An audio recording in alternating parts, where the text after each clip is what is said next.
Hi guys, අපි යාපනයට ඇවිල්ලා ඉන්නේ. ට්‍රේන් එක එනකොට මෙහෙට සාමාන්‍යයෙන් පාන්දර 5 විතර වුණා. අපි ස්ටේෂන් එකේ හිටියා 6 විතර වෙනකම්. ඊට පස්සේ මූණ හොදගෙන එහෙම දැන් උදේම අපිට බයික් එකක් හොයාගන්න තියෙනවා. යාපනයේ මේ දැන් බලන්න යන්න ඕනේ නිසා බයික් එකක් හොයාගන්න ඕනේ. ඊට කලින් අපි උදේට කණ්ඩ යනවා. කාලා බයික් එකක් හොයාගෙන අපේ ප්ලෑන් එක තියෙන්නේ මුලින්ම උදේම නාගදීප යන්න.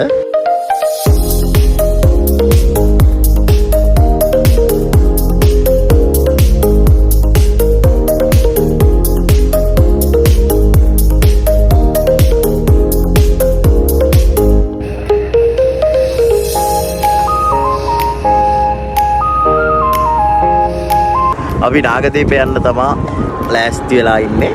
අපි බයික් එකක් හොයාගත්තා. මේ තියෙන්නේ අපි හොයාගත්ත බයික් එක. ඒ යන අතරතුර අපි ලස්සන view එකක් තියෙනවා. ඕගොල්ලොත් බලන්න.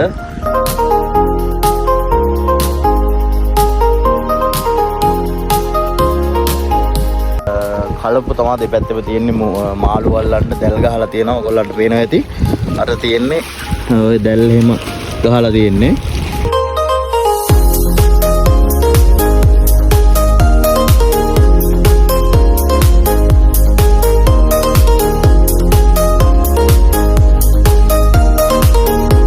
බයික් එක එනවා නම් ඕගොල්ලොන්ට මෙතනට මෙන්න පුළුවන්.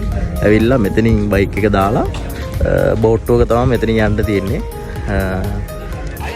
බෝට්ටුවේ එක්කෙනෙකුට 80ක් තමයි ගන්නෙ ටිකට් එක. 80ක ටිකට් එකක් ගන්නවා. වෙලාව තියෙන්නේ දැන් 9 මාට තමයි බෝට්ටුව තියෙන්නේ. අපි බෝට්ටුව එනකන් ඉන්නවා. ආවට පස්සේ අපි බලමු.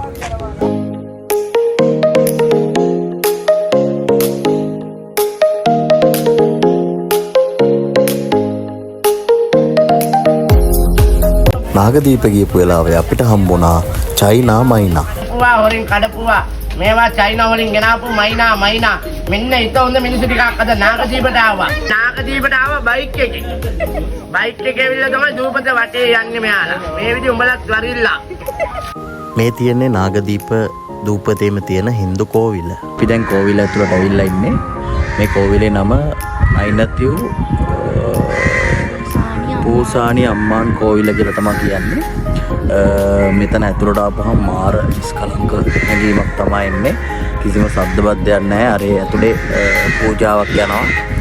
මම ඔයාලට පෙන්නන්නම්.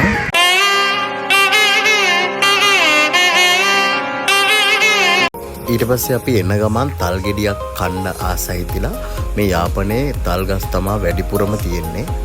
ඒ නිසා එන ගමන් අපි තල් ගෙඩියකත් රස බැලුවා. ඊළඟට අපි ගියේ යාපනයේ පතුලක් නැති ලිඳ ලෙස හඳුන්වන නීලාවරෙයි ලිඳ බලන්න.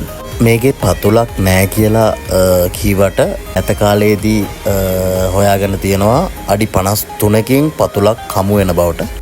ඊට පස්සේ අපි ගියේ ජැෆ්නාවල තියෙන රසම බිරියානි කඩේට.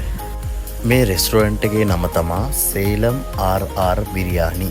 අපි එකෙන් ගත්තා චිකන් බිරියානි එකකුයි බටර් නාන් දෙකකුයි බටර් චිකන් ග්‍රේවි එකකුයි.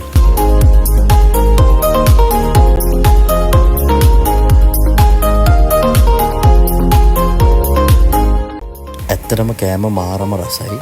මම කාපු හොඳම බිරියානි එකක් තමයි මේක.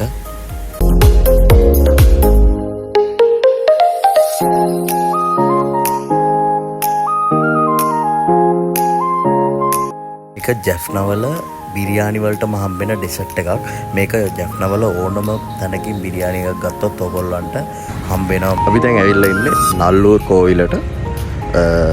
මෙහි යාපනයේ තියෙන ප්‍රධාන දේවස්ථානයක් තමයි මේ නල්ලූර් කෝවිල. ඔයගොල්ලන්ට පේනවා ඇති. මේක හින්දු බැතිමතුන්ගේ ප්‍රධාන මේ යාපනයේ තියෙන ප්‍රධාන දේවස්ථානයක්. යාපනයේ එනවා නම් ඉතින් මේකට නෑවිත් ගියොත් ඉතින් වැඩක් නෑ. මේකට අනිවාර්යෙන් යන්න ඕනේ යාපනයේ ආවොත්.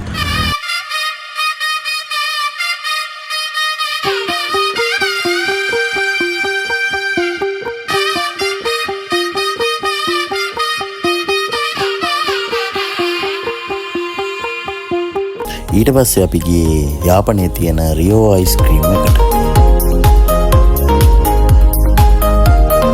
ඊට පස්සේ අපි ගියේ යාපනයේ උතුරු කෙරවලට පේදුරු තොඩුවට. එහෙනම් අපි යාපනයේ ගමන ඉවර කරලා ගෙවල් වලට යන්න තමයි මේ සූදානම් වෙන්නේ. එහෙනම් අපි ගිහිල්ලා එන්න. ආය දවසකින් ආය ගමනකින් හම්බෙමු. බයි.